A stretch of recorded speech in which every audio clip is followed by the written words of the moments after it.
mechanisms? Is it known in recurrent concussive injury in terms of that time course that you showed? Well, in concussion injury, or is it known? Yeah, I'm not sure, actually, I'm not sure.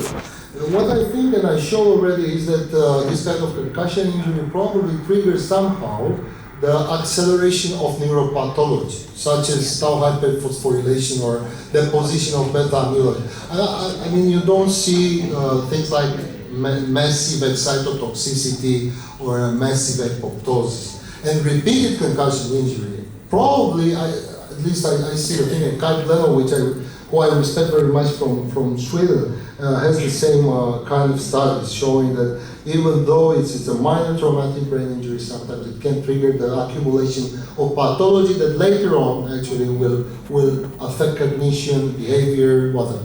So would there be any role for early use of growth factors or your factor in those individuals? Well, it's very difficult to say. Obviously, I don't have experimental clinical studies in that respect. But it might be. It might be because the thing is, what is so different is that neurotrophic factors represent a way that from the brain, actually the brain own way to respond to such injuries. So for me, that seems to be a good idea to use them, since brain itself uses them, and sometimes maybe cannot use them as much as it could be a profit. So that's a supposition. I would like to know your experience using cerebrolysin in spinal injuries. In spinal injuries. In spinal injuries, I have no experience myself. No experience. I have some experience in TBI due to I'm a neurologist. I'm not a neurosurgeon. But even when we talk now, I have a patient with TBI admitted to the neurosurgery department 20 days ago, and then I took the patient 10 days ago.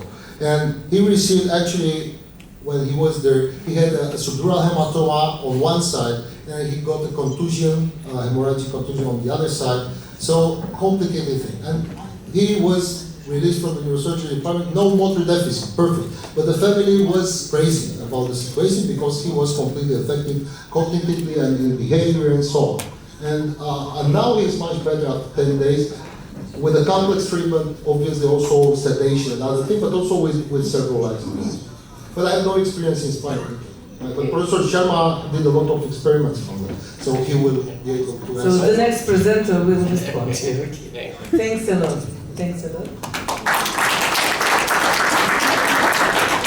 And I would like to present Professor Sharma, who is Director of Research, CNS Injury and Repair, University Hospital, Uppsala University.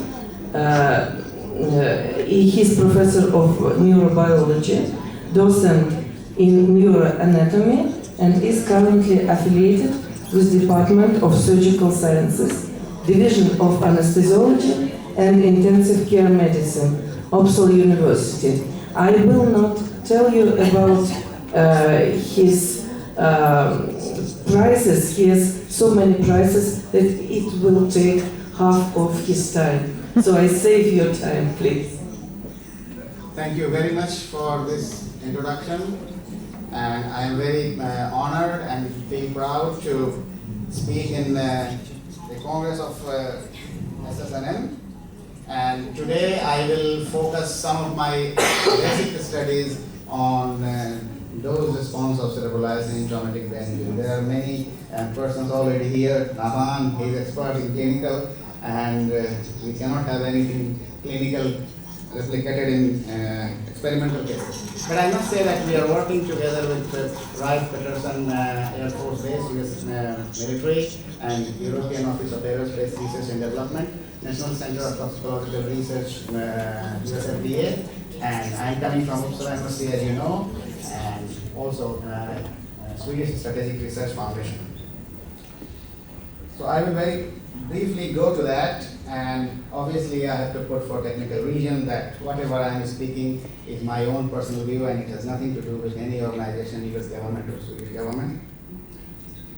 And what I believe in all these circumstances, that whenever we have neuronal diseases whether trauma, stroke, Alzheimer, whatsoever it is, this barrier plays a very important role because we have a barrier in the brain and the spinal cord. And this barrier lies largely in the endothelial cells of cerebral capillaries and spinal cord microvessels. There are some differences between brain and the spinal cord, but there is no time to discuss about this. The good thing is that these barriers can be influenced by different kinds of drugs.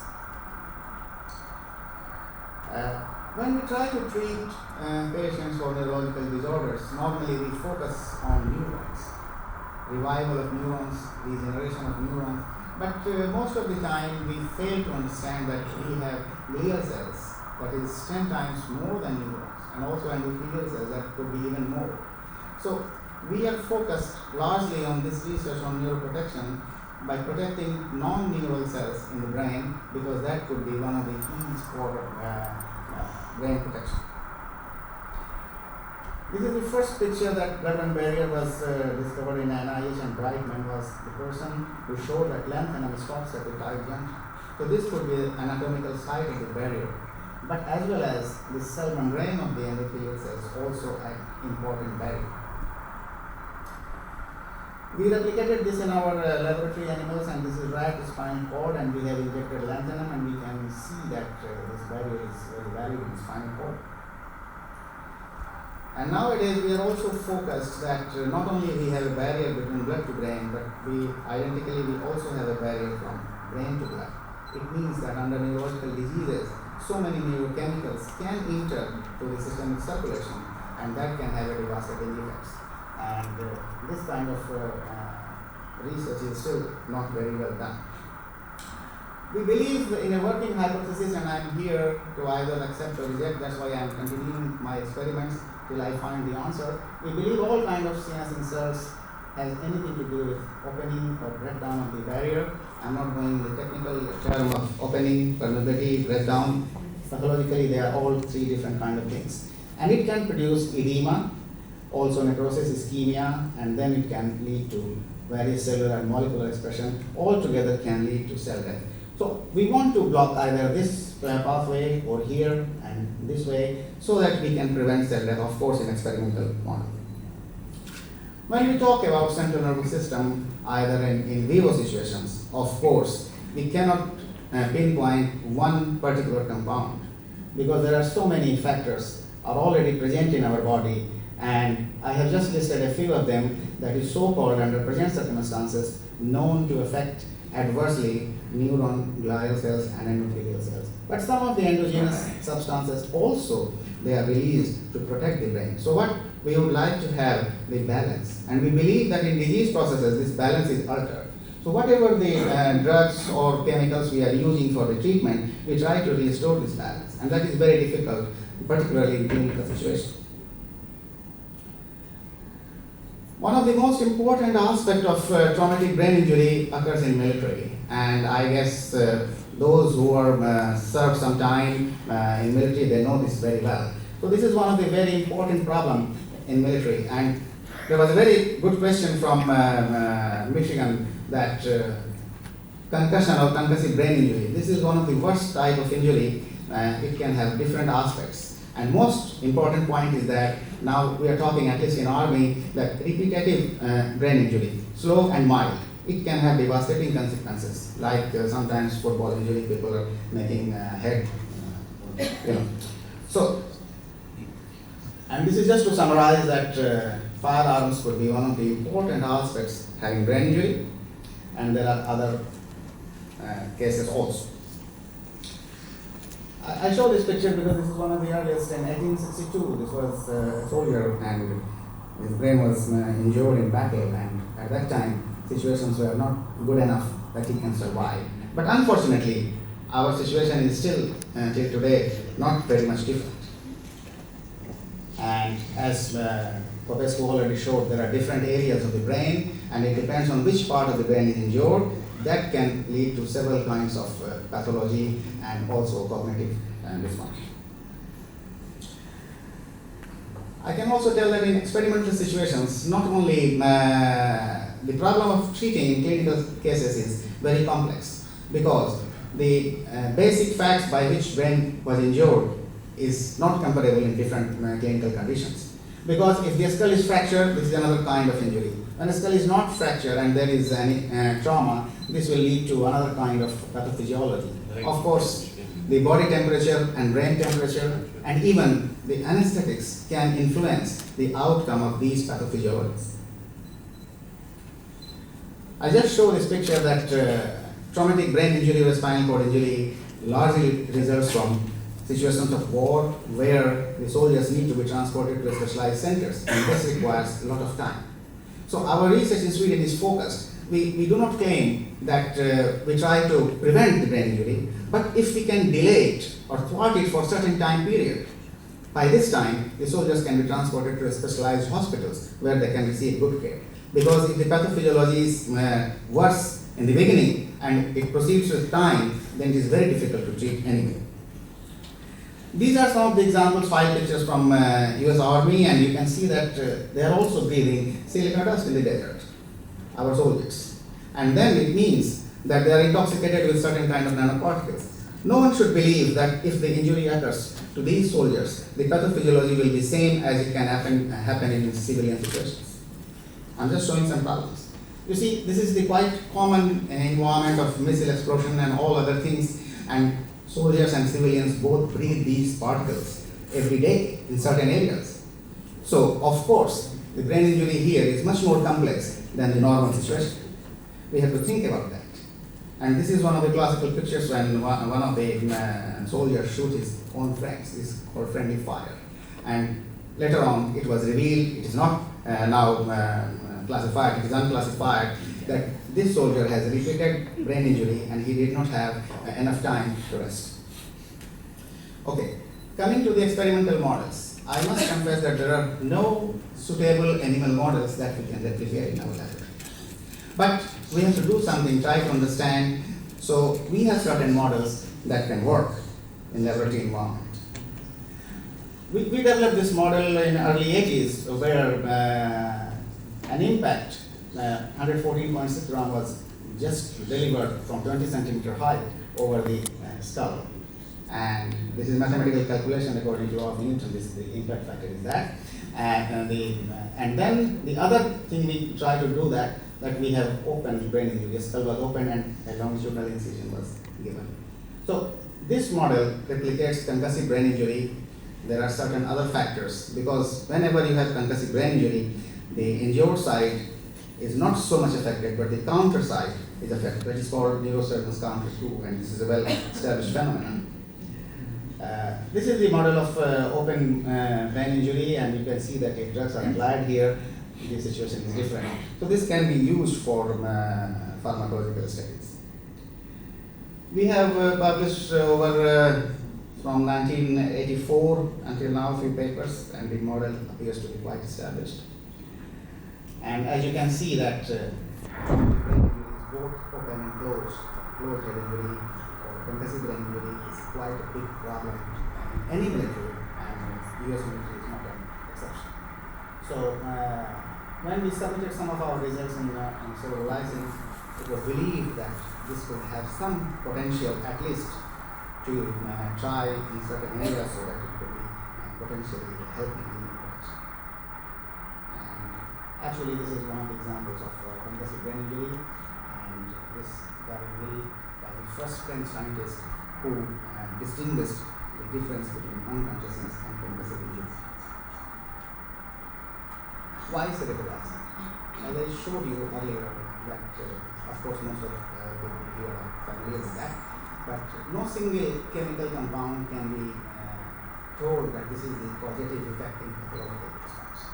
So we want multimodal drugs, a mixture of different kinds. We have done previously manually brain-derived neurotrophic factor, glial-derived neurotrophic factor, we mix it and apply. But when I met Dr. Muresanu in 2005, I guess, he introduced me to this Cerebrolysin. I did not know anything before that. And we find that this could be an ideal mixture already available commercially that can have different things. So, together with Dr. Muresanu, we have a couple of publications on Cerebrolysin in different models of brain injury. And we find that this is working very good in our hands. And we are a bit surprised that when we submitted an innovation to National Innovation Summit this year in May, and our results were neuropathic pain, we are greatly surprised, rather astonished, that this was by the committee, and they have awarded it one of the top 20% of technology in which the cerebrolysin was delivered using nanotechnology. So this has encouraged us. So we feel that we are right and we have chosen a right drug. So we are doing some more experiments in this area. But I must say that whatever we are doing, we still have a long time to go and understand. So the first thing was that we tried this cerebrolysin in closed head injury. I'm showing this result here because open injury results will be presented in 10th World Congress of Brain Injury in San Francisco, and I'm not allowed to speak those results that are not published here. So anyway, so this is the point, and as you can see that left and right, injury was done on right side. So here you can see that right side was also injured and over 4 to 24 hours, but the left side showed much more better permeability. Likewise, the same thing, the edema occurs much more in the left side than the right side, and there are many biomechanics of this injury could be easily understandable. Then we try to study different doses. The idea is that whether there is a dose response effect of cerebrolysin or this all or none. But although nervous system, there are many factors are all or none, but the pharmacological things, they are related to dose response. So since my time is short, we have used 2.5, 5, 10 to 15. You can see here that they were given different times and 4 hour, 8 hour, 12 hour, 24 hours. When they were given plus 30 to 1 to 4 hour, we are able to block this dose response related material up to 12 hours. But after 10 milliliter, there is no further effect when we have used 15 milliliter. But on the other hand, when we have started giving drug after 4 hours, then we can still see some protection at 12 hours. That was missing, 24 hours, sorry, that was missing when the drug was given minus 30 earlier before 4 hours. So it means that the time of delivery and the dose is very important. And so that is the effect shown in this table. Making life more easier, we have given a regression analysis, and this is the left half, and this is also the left half. In this area, the drug was given after 4 hours, and in this part, it was given before. But the results were quite similar. You can see that 10 milliliter was the maximum effective, and after that, 15 milliliter was not that effective. So it means that there are some dose-related effects in this short time period in that model. And here you can see that this pathology, you can see 24 hours after left half and 24 hours after right half. You can see that the left half is more injured, and also this 12 hour is slightly less. When we have given this cerebrolysin 10 milliliter, and after 4 hours, 24 hours, we can see still good protection. When we have given after 30 minutes to 4 hours, we don't see that much protection at 24 hours. The same thing is also happening with astrocytic activation. We use GFAP. You can see here that GFAP is 24 hours, left side is much more, and right side. And when we have given cerebrolysin, 4 to 24 hours, there was protection, and after it is possibly both the half that the astrocyte activity will be reduced. Any test of pathological findings lies in electron microscopy or ultrastructure. So we studied transmission electron microscopy in these samples, and as you can see here, this is controlled. Cerebrolysin given after 24 hours. Of course, you cannot bring it to control level, but still, this microvessel and neuropil is quite preserved. On the other hand, here is you can see that microhemorrhage is quite clear, and this is the same microvessel. You can see this area that neuropil is damaged. Another example, we have studied neuropil, and these are the 24-hour left and right. Left side is much more damaged, edema formation, and when we have given cerebrolysin, the neuropil is much more. So at this moment, we can only say this is just simple short experiments, that it appears that there are certain effects of dose-related cerebrolysin, and better neuroprotection is seen when cerebrolysin is administered 4 hours after 4, 8, 12, and because this can last up to 24 hours. But we do not have still any mechanisms of why it is so effective. We believe that antioxidant and other neurodegenerative factors might be stimulated by this compound, but I am not an expert on the biochemical level. And we have summarized some of the results here in this volume published last year. And this is Dr. Shaili, who got Nobel Prize in Physiology and Medicine, and we discussed about these aspects. And he thinks that because he got his Nobel Prize on CRF factors promoting neuronal regeneration in 1977. So he thinks that probably cerebrolysin might also affect in this pathway. And these things we are trying to understand, and therefore we are using some of CRF fragments from Dr. Shaili lab, because he has a wonderful library of these things, and try to see how, if we combine both the things, whether we can get better neuroprotection or not. And obviously this nanowire cerebrolysin is also an option due to lack of time and option in the drugs. Finally, something that why we cannot replicate these biological effects in experimental animals in clinical cases. I can only tell that no two clinical cases are identical, and there are many other factors that are different in clinical cases. So it is almost impossible to mimic the biological experiments in animals for clinical cases. However, there are many good clinical experiments and observations are done in this case. And finally, I will show that my supporters who have supported Swedish government is one of the most important, and also we have some Indian universities and Chinese organizations. They are supporting us. It's a lot list of funds that we receive, and we have different collaborators. Dr. Morrison is here already, and we are working in a team. And I can say that we are very happy to have collaboration with Dr. Morrison from Uppsala University, and that was established in 1477. And just to tell you an idea that America was discovered in 1492, and Uppsala University was established much earlier before. It is no mean anything other way around, but just give you the timeline. This is the aula in 1477 of Uppsala University that is in the same shape. So thank you very much for your kind attention, and I look forward to it.